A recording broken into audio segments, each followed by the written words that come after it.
Hey everyone, Gil here at graymanprepping. On today's episode of Your Prep for Today, I want to talk to you about contaminated water plan or a contaminated water survival plan. And that's what one of the main points is of this plan that you should have is how are you going to survive when your water source is contaminated?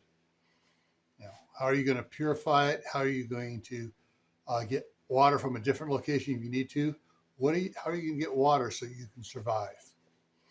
And so the contaminated water survival plan is one that you really have to figure out for your area with what resources you have that you can use. I can give you suggestions that you might consider, but they may not apply to your area at all. And then I may forget to give the ones that do apply for your area.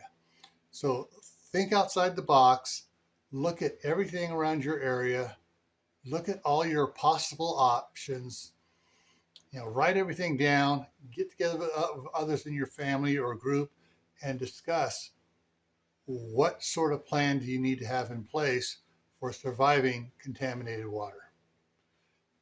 As always, stay happy no matter what life throws at you. Stay safe. Don't go out and do anything foolish. Keep adding to your preps: water, food, medicine, clothing. Learn a new skill and plant indoor and outdoor gardens so you can raise fresh vegetables.